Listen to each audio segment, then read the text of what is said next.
On est place de l'Hôtel de Ville pour demander à la mairie de Paris qu'elle veuille bien prendre en charge tous ces jeunes mineurs isolés, que ça fait plus de 18 mois que cette association demande de l'aide. Il y a à peu près 70% des jeunes qui, quand ils se présentent pour les entretiens, sont rejetés.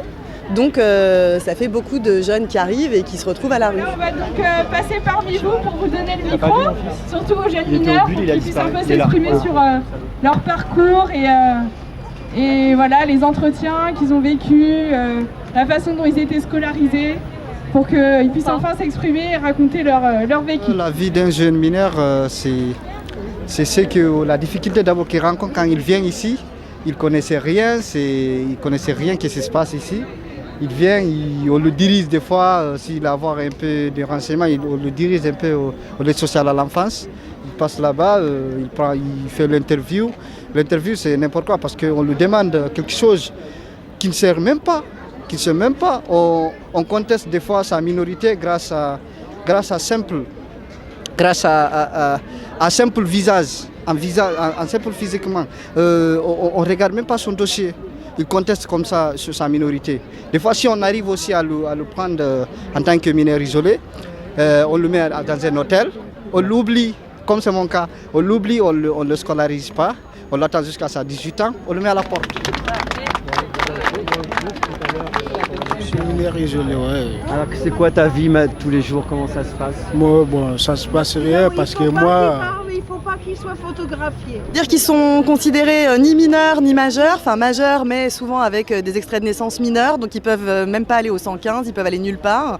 Et ils sont vraiment hors système, hors de tout, donc pas d'école, pas de toit où dormir, rien, pas d'éducateur, pas de prise en charge, rien du tout. Il y a certaines personnes, quand ils te font l'interview, ils te demandent ton trajet. C'est qu'ils te demandent le jour, l'heure que tu as bougé. C'est une question de pièges. Vous voyez? Par exemple, moi je quittais en Espagne, je passais par l'Espagne pour venir ici. Je ne me souviens pas exactement parce que j'étais dans un état qui, vous voyez, c'est peu compliqué. Il te piège, il te dit après.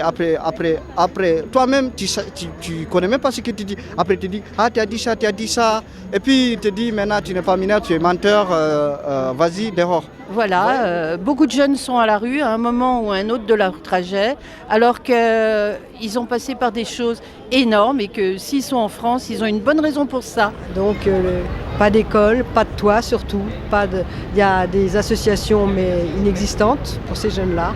Donc c'est quand même inadmissible parce que la France a quand même signé la Convention des droits de l'enfant. Même si on te prend en tant que mineur, on te met dans un hôtel, on t'oublie, il n'y a pas de suivi. On te met, par exemple, moi je suis pris en charge dans les Yvelines, à Mantes-la-Jolie. On m'a mis dans l'hôtel, on m'a oublié. Il n'y a pas de l'école, il n'y a rien. Moi, j'ai demandé ma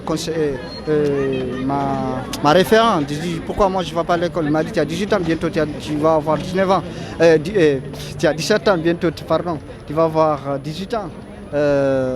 C'est pas la peine, tu n'as pas le droit d'aller à l'école. Ici, nous, c'est à 15 ans, à 16 ans qu'on a l'obligation de dire aux gens d'aller à l'école. Vous voyez? Indépendamment que la France est le pays des droits de l'homme et on laisse des enfants de 15-16 ans dans la rue. Moi, je voudrais bien dire que ça fait des années qu'on connaît les mineurs isolés. Oui. On s'est aperçu qu'ils existaient, nous, les militants, en 2011. Moi, j'étais dans une permanence RESF.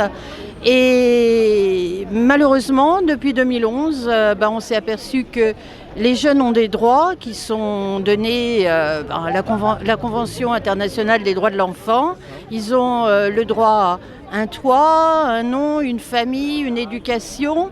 Et ces droits sont de moins en moins respectés. La fatigue de constater que ça ne bouge pas et qu'on laisse crever les gens toujours, encore et encore à Paris, au bord de la mer, sur la mer, c'est formidable. École